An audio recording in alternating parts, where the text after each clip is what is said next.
페페TV에서 전해드립니다.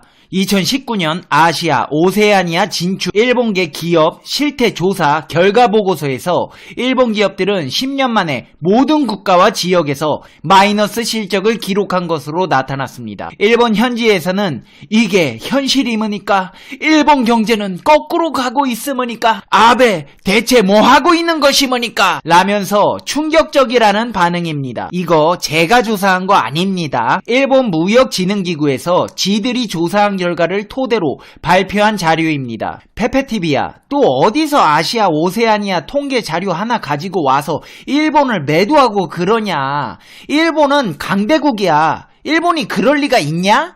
네, 그럴 리가 있습니다. 일본 경제는 거꾸로 가고 있습니다. 이렇게 기업들이 돈을 못 벌고 있으니 나란 일 하는 아베는 어떻게 해야 될까요? 아니, 왜 아베가 잘하는 거 있잖아요. 돈 빌리는 거.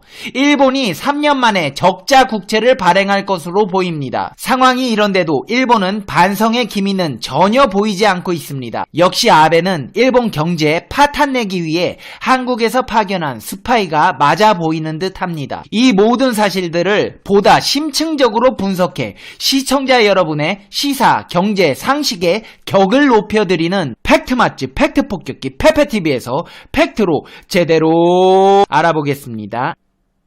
한 번도 안 본 사람은 있지만 한 번만 본 사람은 없다는 단 하나의 채널 페페TV 팩트 체크. 일본 무역진흥기구가 최근 발표한 2019년 아시아 오세아니아 진출 일본계 기업 실태조사 결과보고서에서 일본 기업들은 10년 만에 모든 국가와 지역에서 마이너스 실적을 기록한 것으로 나타났습니다. 일본 무역진흥기구는 2019년 8월부터 9월까지 동북아시아와 동남아시아, 서남아시아, 오세아니아 등 20개 국가와 지역에 진출한 일본계 기업들을 대상으로 현지에서의 비즈니스 활동 실태에 관한 설문조사를 실시했습니다. 보고서에 따르면 2019년 기업의 경기 체감을 나타내는 업황 실사지수는 거의 모든 국가와 지역에서 악화됐으며 전체값은 3.3점에 그쳐 2018년에 23.6점에서 대폭 하락한 것으로 집계됐습니다. 아니, 23.6점에서 3.3점이면 20.3점이 떨어졌다는 건데 장사를 어떻게 했길래 저따위 점수가 나온 거죠? 일본의 기업들이 마이너스 실적을 기록한 이유는 현지 시장에서의 매출 감소의 영향이 가장 컸습니다. 또 이러한 마이너스 상황은 곧장 비즈니스 확대 의욕의 저하로 이어졌습니다. 한마디로 장사 안 되니까 투자도 안 하고 투자도 안 하니까 실적 자체도 망해간다는 겁니다. 그러나 이처럼 열악한 상황에서도 그나마 나은 실적을 기록한 지역도 일부 있었습니다. 미얀마가 37.0으로 가장 높았고 캄보디아와 베트남이 각각 29.9와 20.2점으로 그 뒤를 이었습니다. 경기 체감이 가장 심하게 둔화된 곳은 동북아시아 지역으로 중국과 한국, 대만, 홍콩 지역이 뽑혔으며 이외에 대부분 국가와 지역에서도 마이너스를 기록했습니다. 아베 신조씨, 한국한테 그따위로 과거사 반성 못하고 개인적인 감정 섞어서 공사 구분 못하고 그러니까 동북아 무역 폭락하고 다른 나라들에서도 일본 거 안 사고 그런 거예요. 하지만 일본 아시아 오세아니아 기업들의 실적 악화의 이유는 한국 무역 보복 이외에도 더 있습니다. 미중 무역 마찰 등 통상 환경의 변화에 대한 영향도 무시할 수 없는데요. 이에 대해서 부정적인 영향이 명백히 있다고 응답한 기업의 비율은 싱가포르가 19.5%로 가장 많았고 태국은 18.1%, 말레이시아는 17.9% 순이었습니다. 여기에 플러스와 마이너스, 양면성 영향이 있다를 포함하면 말레이시아가 33.6%로 가장 높고 싱가포르와 태국이 각각 29.3%와 29.2%로 비슷한 수준을 나타냈습니다. 반면 베트남과 필리핀은 긍정적인 영향이 있다고 응답한 기업의 비율이 각각 7.1%와 5.7%로 비교적 높았습니다. 하지만 뭐니뭐니 해도 일본 기업들 눈에서 눈물 나게 하는 건 역시 대한민국입니다. 올해 일본에 대한 무역 수지 적자가 16년 만에 최저치를 기록할 것으로 전망됩니다. 올 들어 글로벌 업황 부진을 겪고 있는 반도체 기업의 장비 수익 감축과 국제유가 하락에 따른 석유화학 수입액 감소 등의 영향이 크지만 최근 확산한 일본제 불매운동으로 소비재 수입이 줄어든 것도 상당한 요인이 됐다는 분석입니다. 아니 불화수소같이 필요한 건 안 팔겠다면서 후쿠시마 농수산물 같은 것만 사가라고 하면 니들 같으면 사겠니? 생각 좀 하면서 살자. 특히 한국 정부가 일본의 수출 규제를 계기로 추진 중인 소재, 부품, 장비 분야 경쟁력 강화 대책이 성공할 경우 장기적으로 일본 무역 역조에 큰 흐름이 바뀔 수 있다는 업계에 기대 섞인 전망도 나오고 있습니다. 산업통상자원부와 한국무역협회 등에 따르면 올 들어 지난달 말까지 대일본 무역 수지 적자는 163억 6,600만 달러로 지난해 같은 기간 206억 1,400만 달러보다 20.6%나 줄었습니다. 역대 1월부터 10월 기준으로 따지면 2003년 이후 가장 적은 적자를 낸 것입니다. 이런 추세라면 역시 2003년 이후 16년 만에 처음으로 연간 대일무역 적자가 200억 달러를 밑돌게 됩니다. 역대 최고치였던 지난 2010년의 절반 수준에 그치는 셈입니다. 한국의 10대 무역 상대국 가운데 올해 무역 역조를 보이는 나라는 일본과 대만밖에 없습니다. 대만에 대해서는 올 3분기까지 무역 적자가 2천만 달러도 채 되지 않아 일본과는 비교가 되지 않습니다. 이처럼 올 들어 대일 무역 역조가 개선된 것은 수입 감소폭이 수출을 크게 웃돌았기 때문입니다. 한마디로 무역 보복으로 안 팔겠다니까 안 산 겁니다. 당연한 결과입니다. 정부 관계자는 일본 수출 규제 이후 소재, 부품, 장비, 산업의 중요성에 대해 정부와 민간의 인식이 높아졌다면서 단기간 내에 큰 성과를 기대하기는 어렵겠지만 이를 계기로 고질적인 대일 무역 역조의 흐름이 바뀔 수도 있다고 진단했습니다. 그러면서 결과적으로 일본의 수출 규제는 한국에 좋은 보약이 됐고 일본은 재발등을 찍은 셈이 됐다면서 그러나 여전히 불확실성이 크기 때문에 차분하게 대응하면서 산업 경쟁력 제고를 위한 노력을 계속할 것이라고 밝혔습니다. 이렇게 일본은 아픈 줄도 모르고 지들 발등을 찍고 있습니다. 아니 아베씨 보이지 않는 손이라고 못 들어봤어요?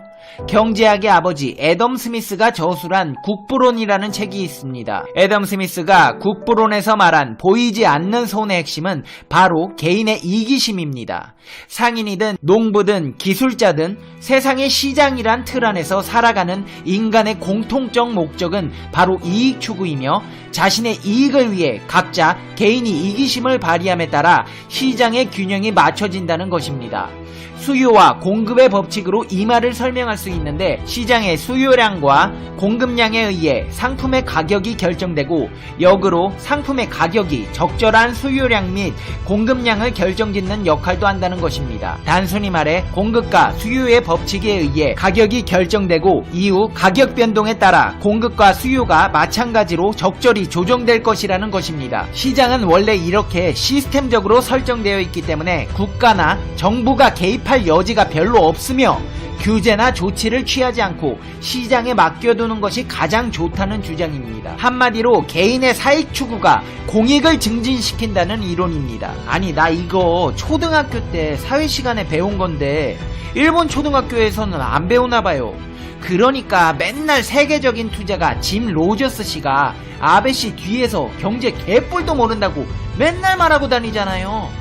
짐 로저스 씨 아주 요즘 나보다 더 아베 씨 얘기하고 다니는 것 같아요. 상황이 이렇다 보니 일본에서는 세수가 감소해서 3년 만에 적자 국채를 발행할 것으로 보입니다.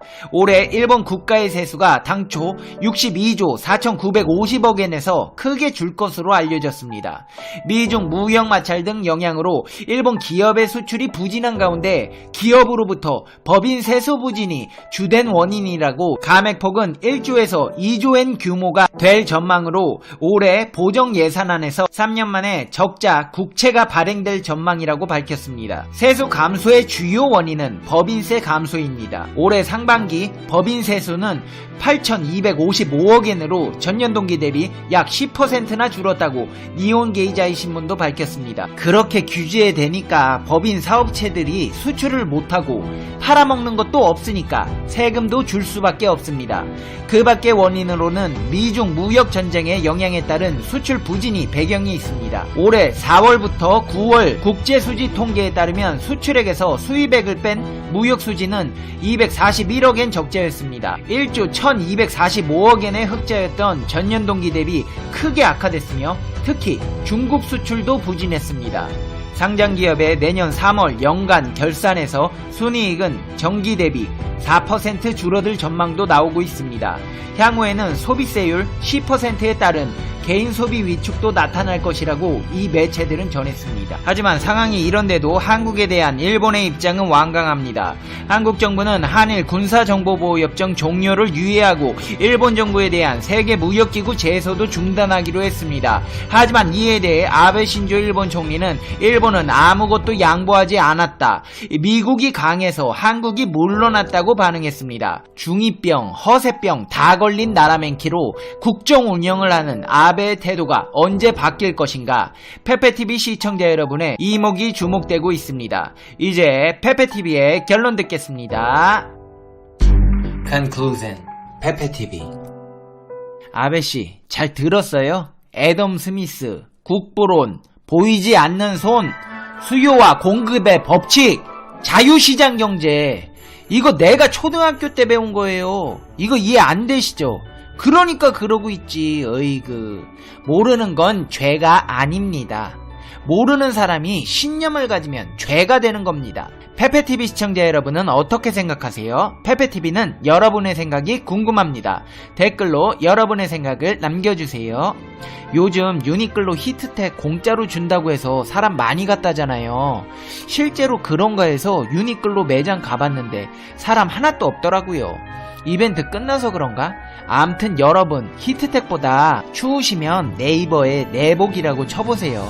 BYC나 트라이처럼 국내 제품도 저렴하고 후기가 좋더라고요. 추우니까 따뜻하게 입고 다니시고요. 항상 집안에 평안이 가득하시고 행복하시고 즐거운 날들이 되시길 페페TV가 응원하겠습니다. 그럼 다음 영상에서 봬요. 안녕.